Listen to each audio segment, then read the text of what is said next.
No lugar dela. Deixa Deus ministrar teu coração. Eu sei que o Senhor já ministrou grandes coisas ao nosso espírito, mas ainda existe algo que Deus quer falar, e eu quero dar vazão ao Espírito Santo para Ele ministrar um pouco mais as nossas vidas. Quero ser simplesmente o canal. Peça para o Senhor, fala: Senhor, usa a vida desse doido aí, usa a vida dele. Deixa ele ser o canal para ministrar a minha vida hoje. Deixa ele ser a boca profética para ministrar meu coração. Isso,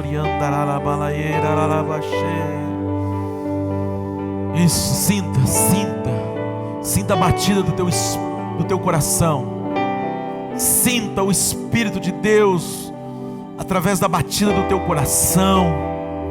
Isso. Se veja nele. Você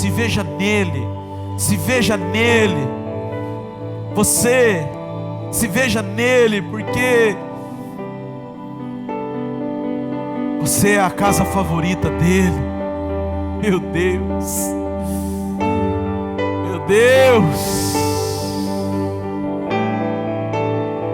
Isso. Dá liberdade para ele, dá liberdade. Já estive em outros lugares, mas não há lugar melhor. Não há lugar melhor. Isso. Já estive em outros lugares, mas não há lugar melhor. Não há lugar melhor.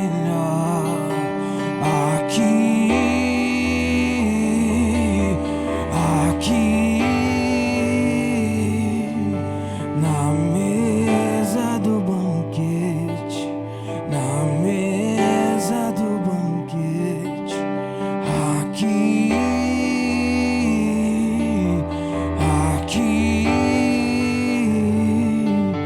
na mesa.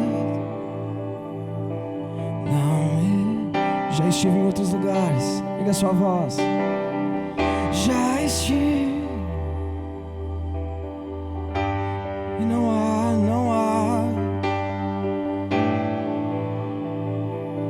E não há lugar melhor. Já estive em outros. Não há lugar melhor. Mas não há lugar melhor. Não há. Aqui,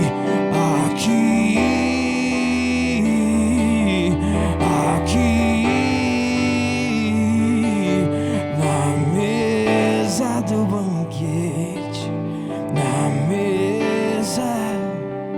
Aqui,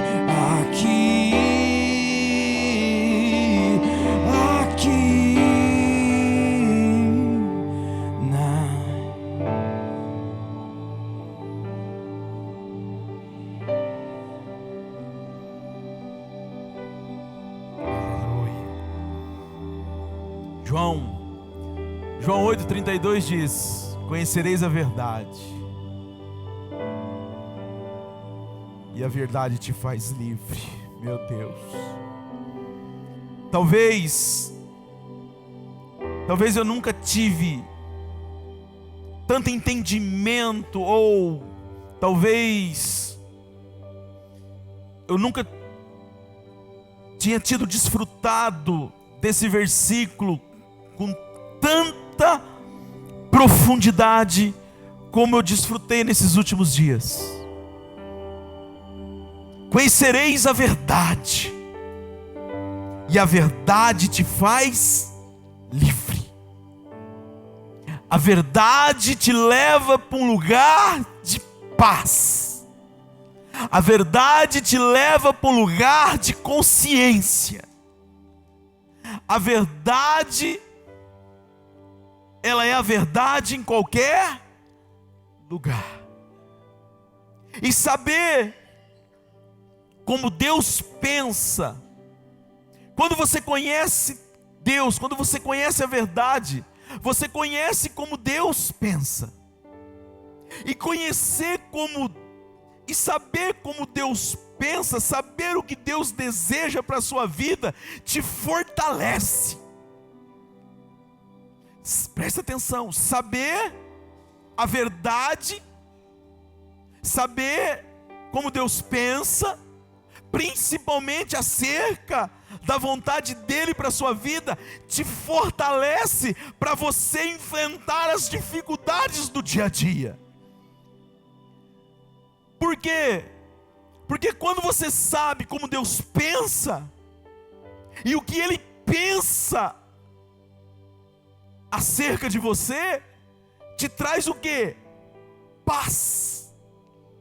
Entenda uma coisa, o Evangelho é as boas novas para a salvação. O Evangelho é as boas novas para a vida. O Evangelho não é palavras para te desanimar. O Evangelho não são palavras para que você viva derrotado.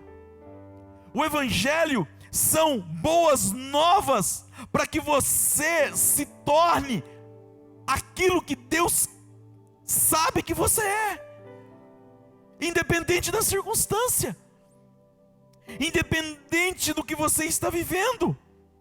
Então, quando você sabe quais são as boas novas, você sai do campo do medo, porque você conhece a verdade te faz livre. Então você sai do campo do medo, de achar que a morte vai te pegar, porque você sabe que Deus não pensa sobre morte, Deus só pensa sobre vida.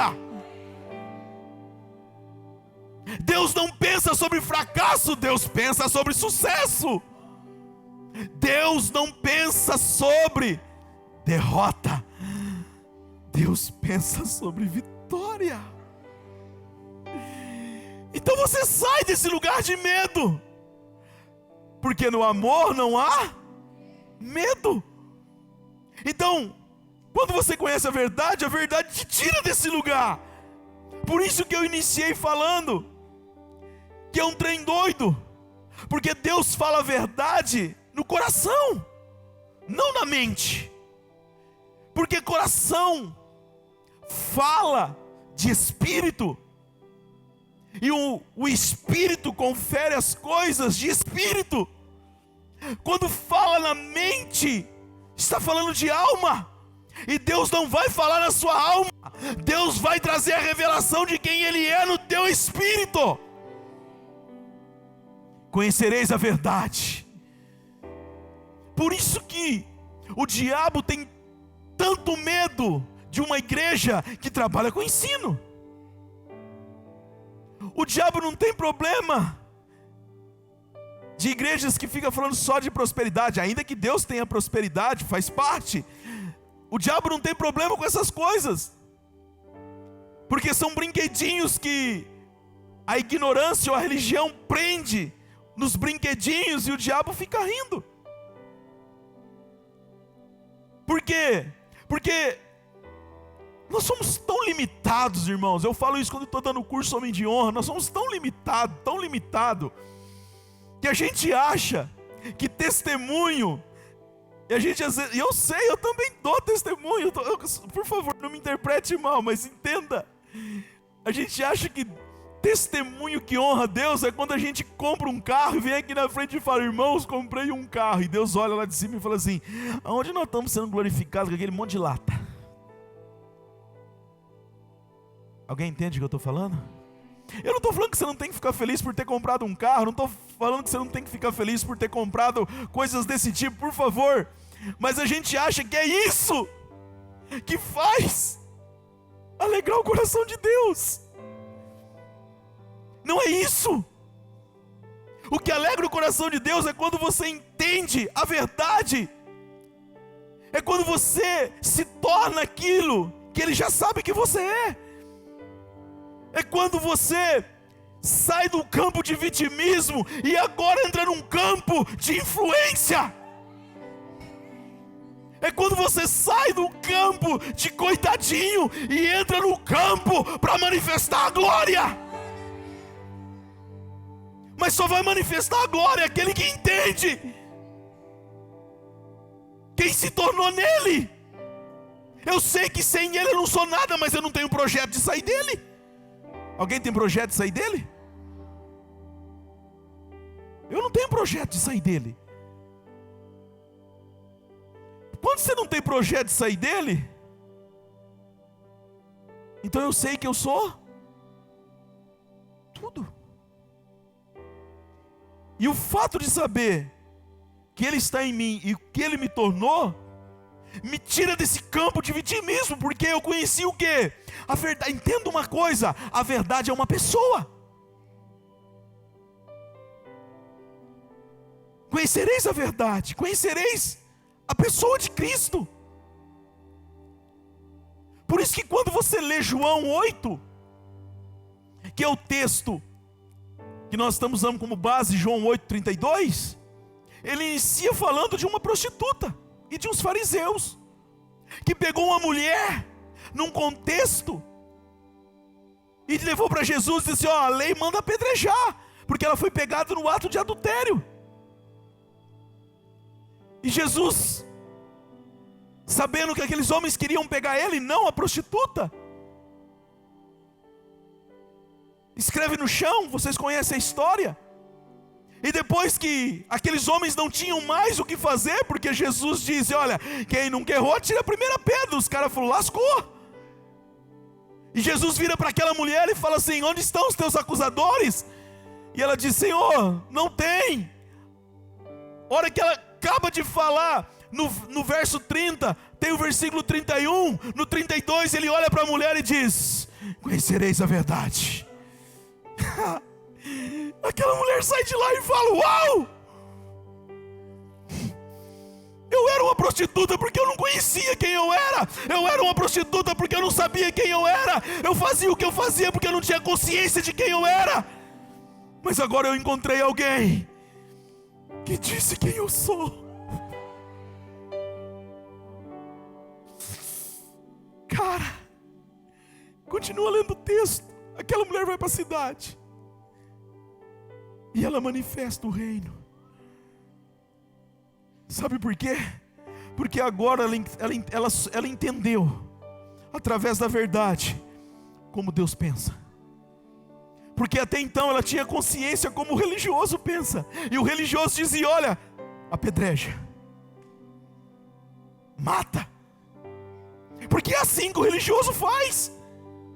O religioso quer apedrejar, o religioso quer matar, o religioso quer condenar. Ele põe jugo nas costas de gente que nem ele consegue carregar. Paulo falou isso, falou para Pedro: Pedro, toma vergonha dessa cara, Pedro. Você está mandando os caras ter comportamento que nem você tem, cara. Paulo disse para Pedro: Pedro, presta atenção, para de ser hipócrita. Nós que somos judeus, porque Paulo era judeu, ainda que ele também era grego. Ele encontra Pedro e fala: nós que somos judeus não conseguimos. Você está querendo que o povo viva algo que nem você consegue viver?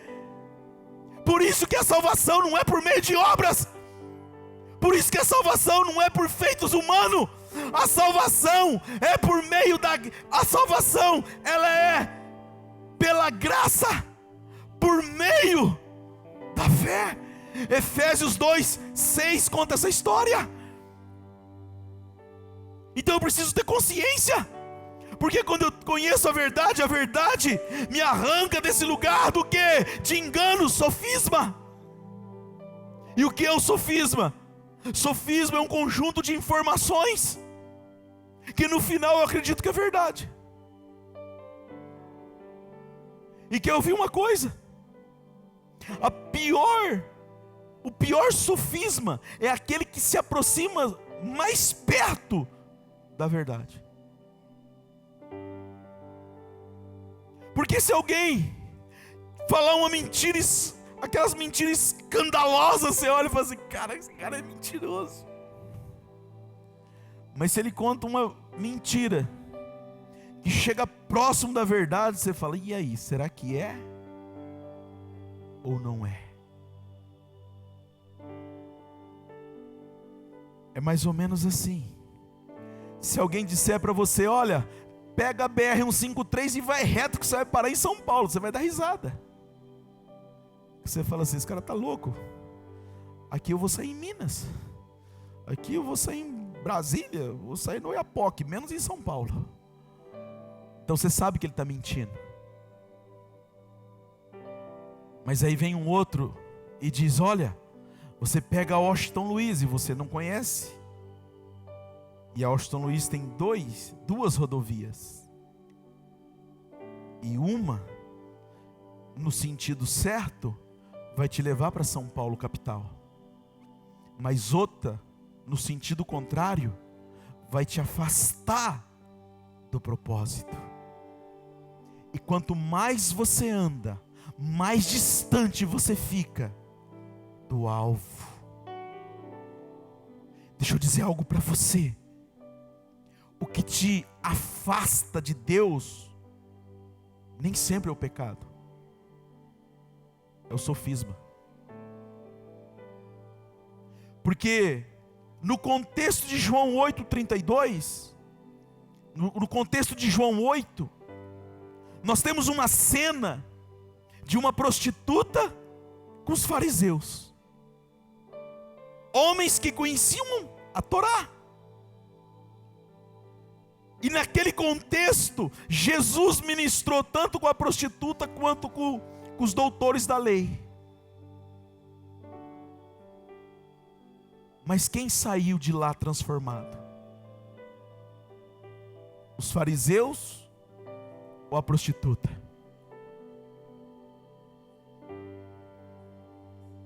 Entenda. Entenda. Quanto mais próximo você tiver da verdade, mas se não for verdade, é o que mais vai te afastar de Cristo. E o sistema, o cosmo, sabedor disso, cada vez mais leva as pessoas a viver próximo da verdade. Quer ouvir uma coisa? Vai lá e compra 1 litro de óleo. E você olha na embalagem, tem quantos ml? Mas você foi lá e comprou o quê? 1?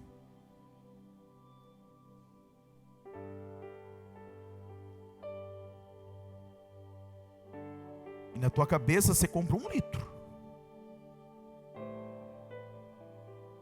O marketing do cosmos, do mundo, bombardeando cada vez mais, para que você não perceba qual é a verdade. Muitos até hoje vão lá, a esposa, vai lá, em vez de falar, compra palha de aço, vai lá e compra Bombril.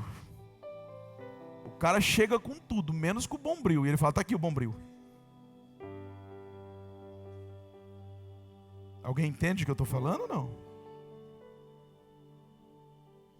Então, quanto mais... Entenda uma coisa, 99% de verdade continua sendo mentira.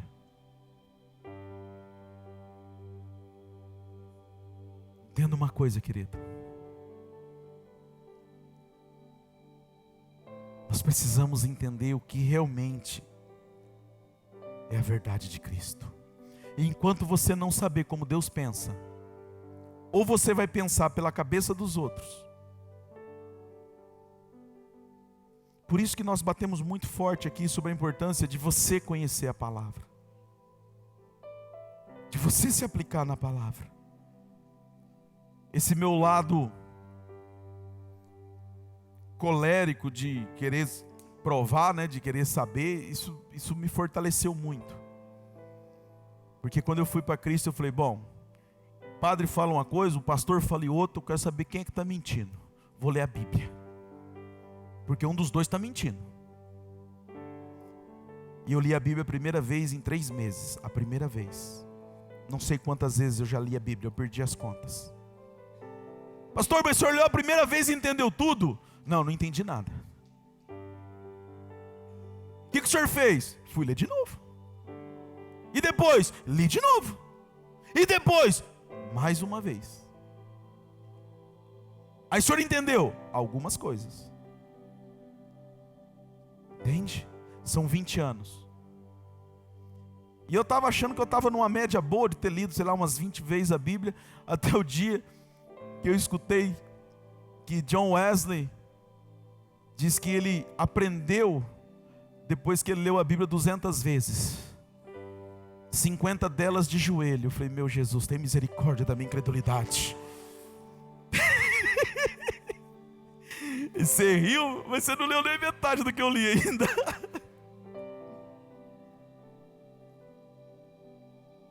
E aí a gente olha e fala, nossa, John Wesley, herói, o herói da fé e tal.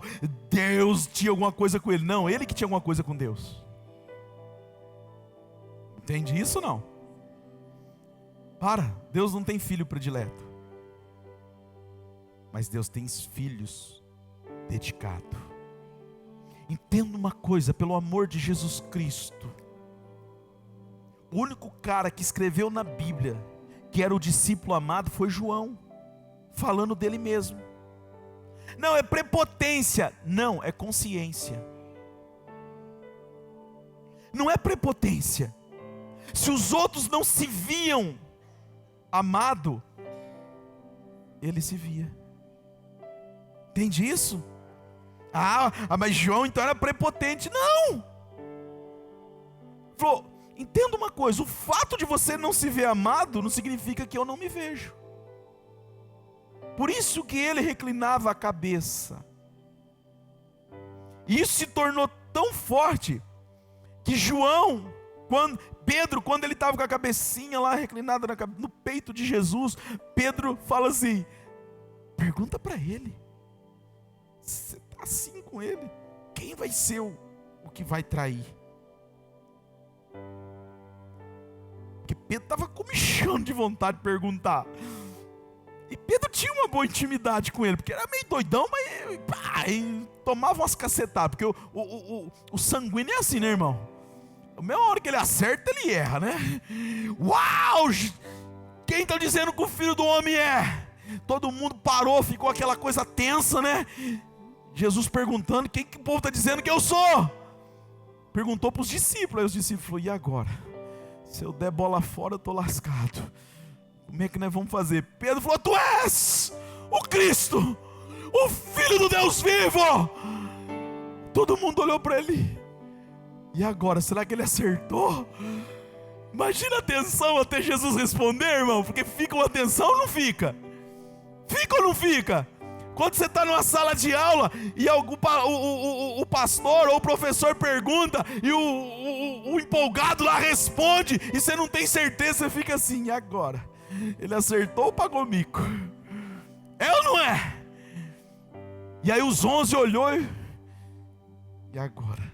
Jesus olha para ele e fala, uau, vejo que quem te revelou isso não foi carne e não foi sangue, mas tiveste a revelação pelo meu Pai, tiveste a revelação pelo Espírito de Deus. Aí Pedro se enche, né? Porque é nessa hora, meu irmão, até eu, né?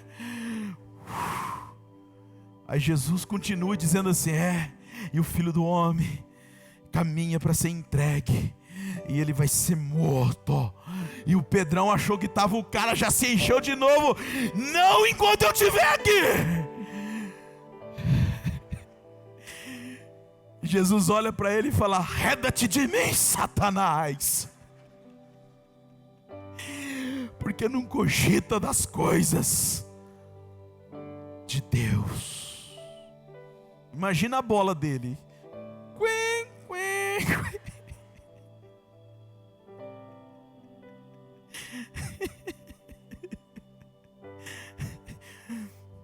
Mas a gente acerta, outras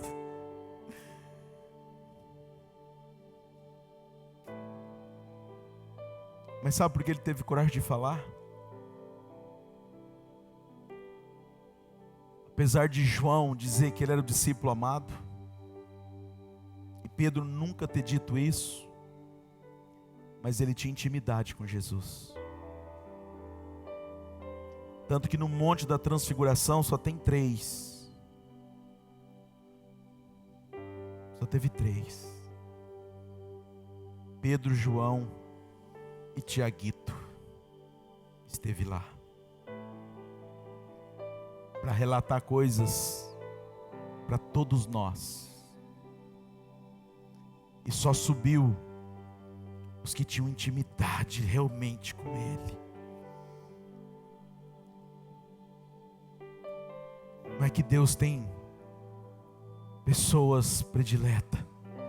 São pessoas que olham e vê Deus como preferido. Talvez você gaste muito tempo nas redes sociais. Talvez você gaste muito tempo no seu trabalho. Talvez você gaste muito tempo conversando com pessoas. E você talvez tenha um monte de argumento para dizer que você não tem tempo. É porque para nós, em vez de 24 horas por dia, nós temos 36 horas. Por isso que a gente tem mais tempo que você.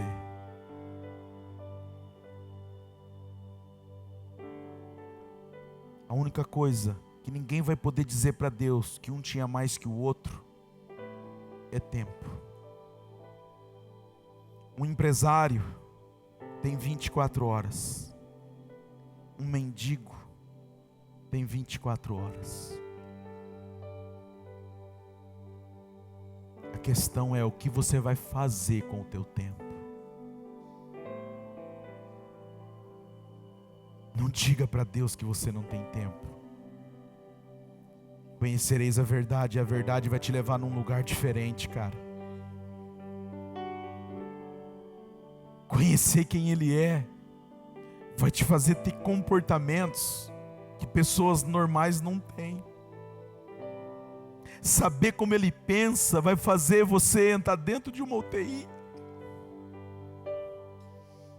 com uma sentença contrária e poder cantar igual eu e a Karina ficou na UTI cantando para o Mateus.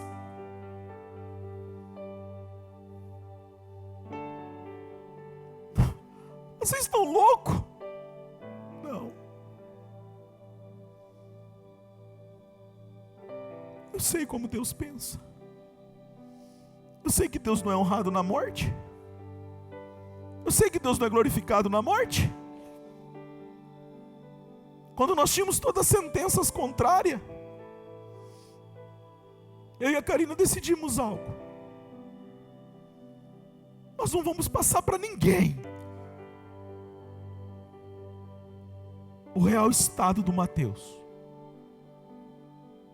Nós não vamos concordar com a circunstância, nem para os nossos líderes, não que eu não confie neles. Não. Mas naquele momento nós decidimos, nós não vamos honrar o diabo. Nós não vamos honrar a adversidade. Nós não vamos ficar com essa sentença. Nós vamos ficar com aquilo que Deus disse. Nós não vamos ficar com o que os meus olhos veem.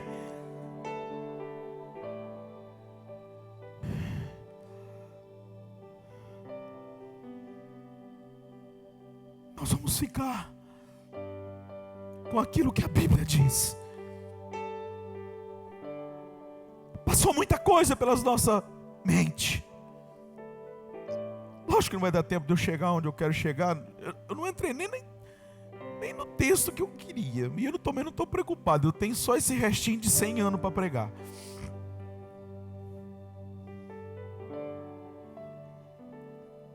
Mas eu consigo entender o que Kennedy Reagan disse. Eu consegui entender Quando ele, aos 17 anos, recebeu uma sentença dos médicos dizendo: olha, você tem mais 6 meses de vida e você vai morrer. Quem gosta de ler os livros do Kennedy Hagin sabe o que eu estou falando. O cara que me inspira demais. E ele pegou a sua Bíblia. Ele fala muito de Marcos 11, 23, é o texto base, o texto chave dele. E foi aquilo que sustentou. Eu também tenho um texto que me sustentou, que está em Provérbios 3. Eu vou pregar ele, não hoje, óbvio, mas foi o texto que Deus me deu e que me sustentou. Confia no Senhor teu Deus. Confia no Senhor teu Deus, e Ele endireitará as veredas. Porque eu não ando por caminhos tortuosos, eu ando por um caminho. Eu só ando por um caminho. E Ele diz: confia. Confia em mim e eu endireito. Não é você, não é o homem. Pode estar torto para o homem, não para mim. Porque Jesus diz: eu sou o caminho. E Ele diz: confia, e eu endireito o caminho. E Kennedy Hagin disse: Senhor, se eu cair, é porque o Senhor caiu comigo. Porque do Senhor eu não largo. E todos vão ter que dizer que Kennedy Hagin caiu, mas quem caiu foi o Senhor. Porque o Senhor diz que Jesus já tomou sobre si todas as minhas dores e enfermidades, e o castigo que me traz a paz estava sobre ti, e pelas tuas pisaduras eu sou sarado. E aquilo sustentou ele.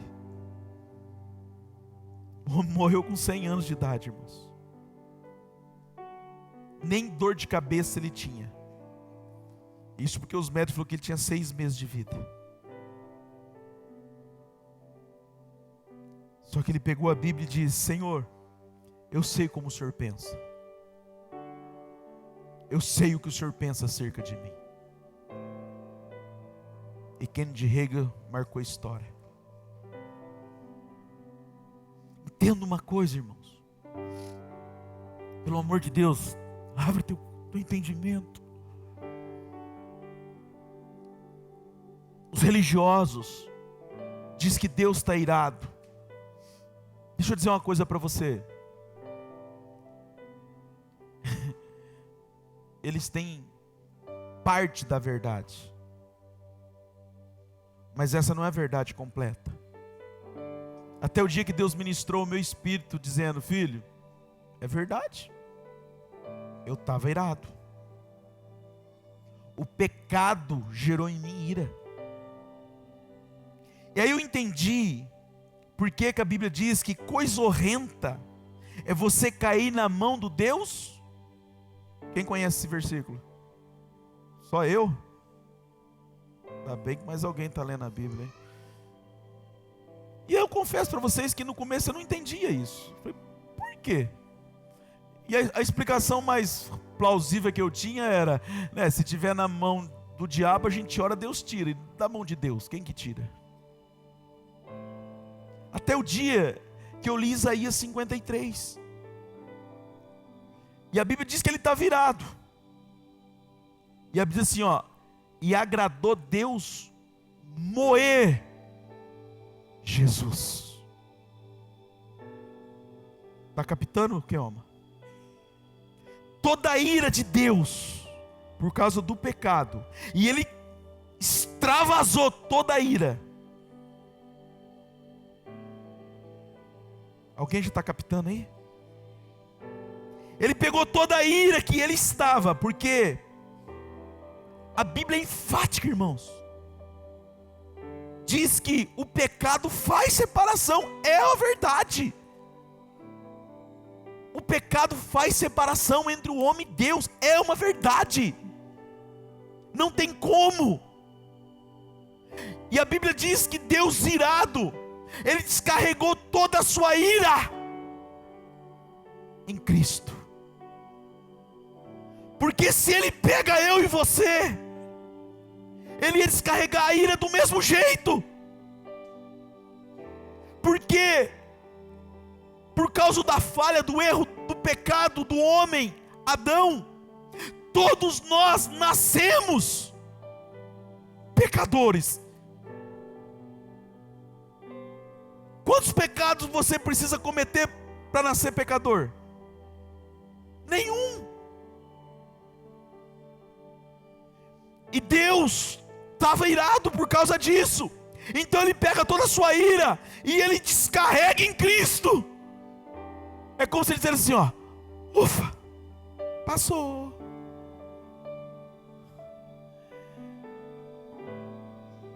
Acabou. Não tem mais ira. Sabe por que Deus moeu Jesus? Para não moer eu e você. Aí você consegue entender 2 Coríntios 5, 21. Vamos ler? Para a gente finalizar. Uau, não consegui sair da introdução. O sangue de Jesus tem poder. Eu amo essas coisas. 2 Coríntios 5, 21, para falar que eu não mandei abrir a Bíblia, né? Senão fica chato. Aí você vai falar assim, nossa, pastor não manda nem abrir a Bíblia lá.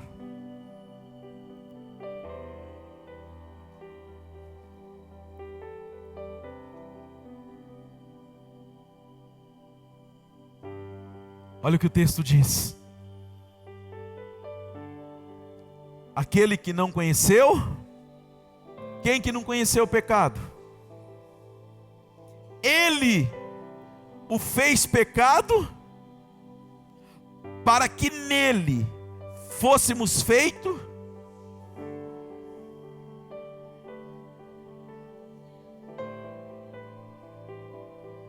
entende isso ou não?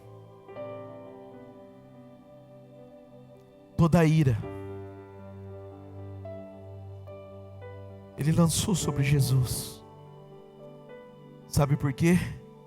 Porque aquele que não tinha pecado, Ele decidiu tomar todo o nosso pecado. Cara, esse Deus é muito doido. Porque Ele pegou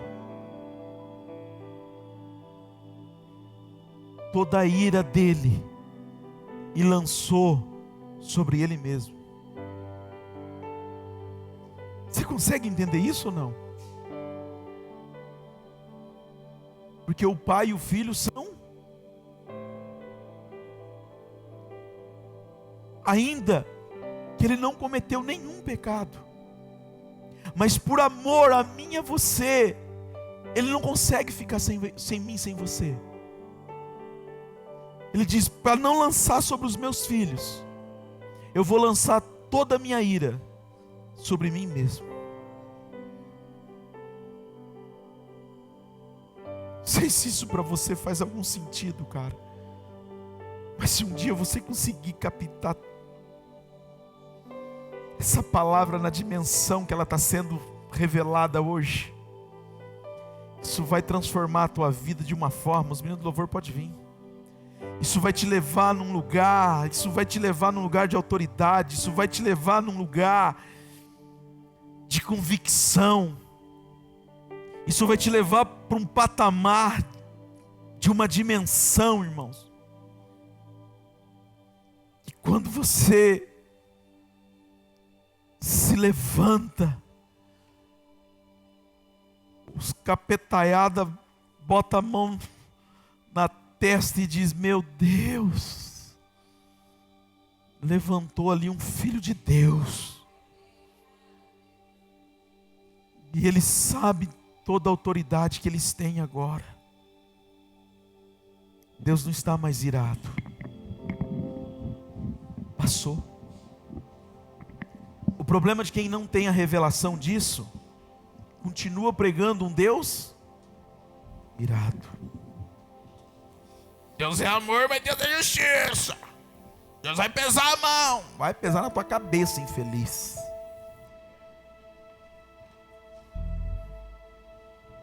Coloque-se de pé, querido. Deixa Deus ministrar teu espírito mais uma vez.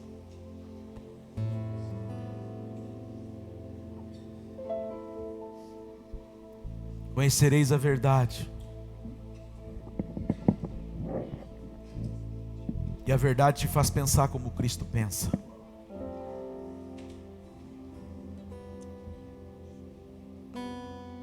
Conhecereis a verdade, e a verdade te tira do lugar de medo. Conhecereis a verdade, e aí você vai olhar. Lembra que eu iniciei dizendo: olha para esse problema que você está vivendo, presta atenção, fixa os olhos nele. Porque quando você entender quem você é, você vai olhar para aquele problema e você vai rir, porque você vai falar assim: eu não acredito que isso um dia colocou medo no meu coração. Eu não acredito que isso um dia me paralisou. Eu não acredito que isso um dia me fez perder o sono.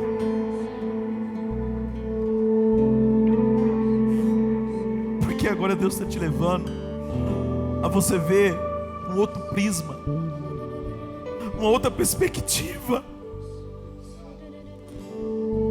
Cara, eu estou te mostrando um outro ângulo da vida.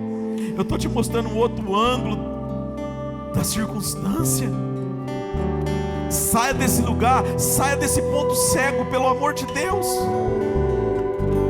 Saia desse ponto cego. Saia desse lugar de vitimismo. Saia desse lugar de coitadinho, pobre de mim. E Deus olha lá de cima e fala: sai desse lugar. Olha para a vida por um outro ângulo, olha uma outra perspectiva. Meu Deus, me honre, se tornando aquilo pela qual Cristo pagou.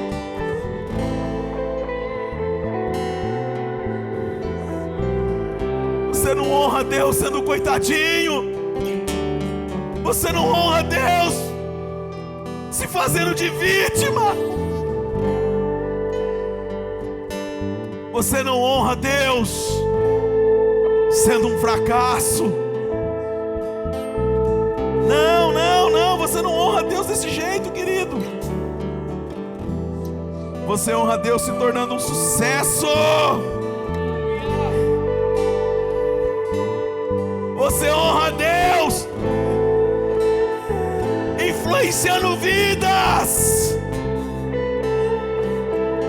Você honra Deus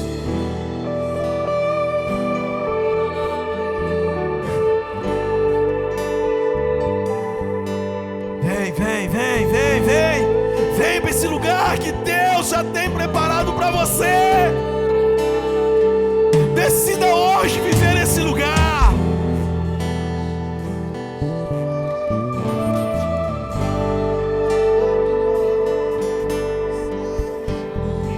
Saia daqui decidindo ter um comportamento diferente.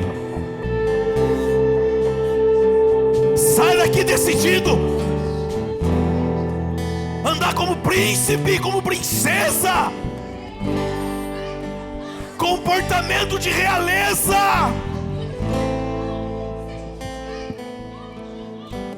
É um comportamento, querido.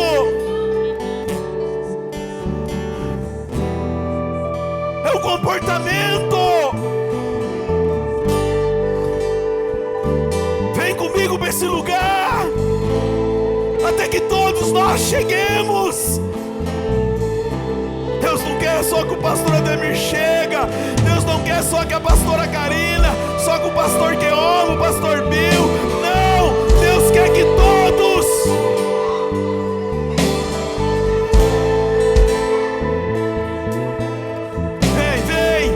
Vem para esse lugar, saia desse lugar, entre nesse outro lugar, nessa outra atmosfera.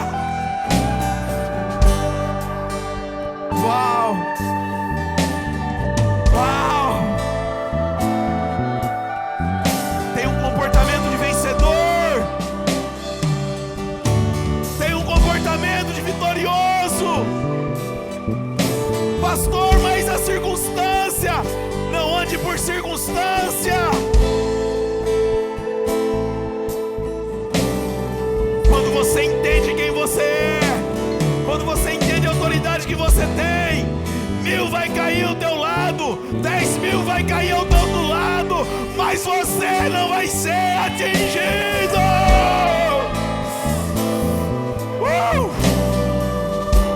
Meu Deus, que vontade de voar. Ai, que vontade de voar. Meu Deus, meu espírito vai sair hoje. Ai, vontade de voar, Guilherme. Vontade de voar. Vem comigo, vem.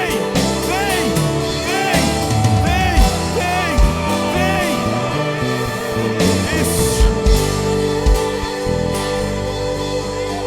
Não há lugar melhor do que está em ti.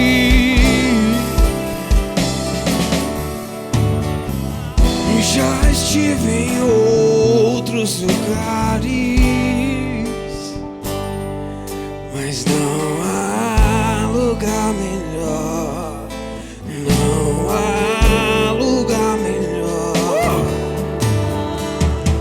Já estive em outros lugares, mas não há lugar melhor. Não há lugar melhor. Aqui,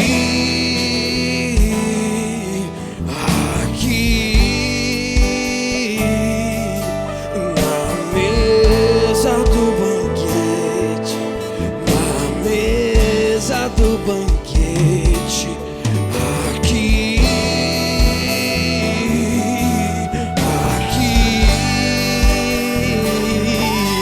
na mesa do banquete, na mesa.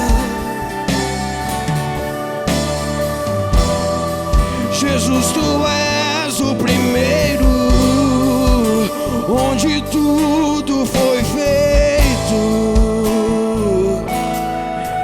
Foi tudo sobre ti. Tu és o meu consolo, caminho seguro. Meu grande Jesus, tu és o primeiro, onde tudo foi feito. Foi tudo sobre ti. Tu és o meu consolo, caminho seguro.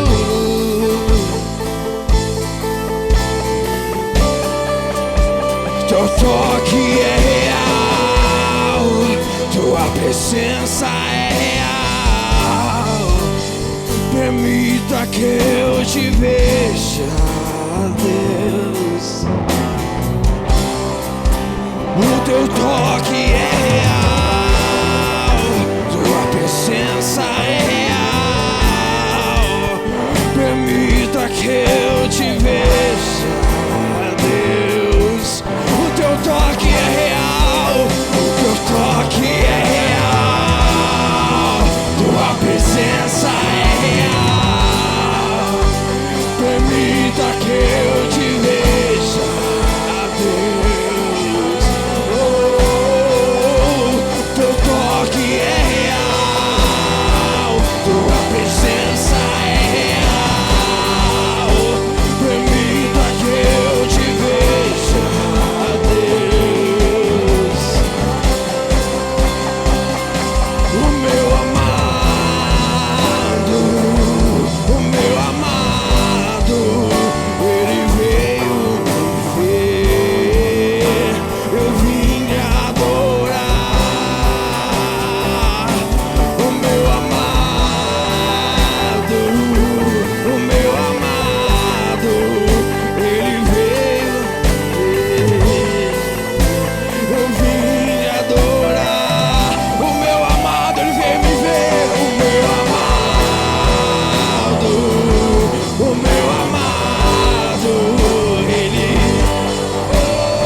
força.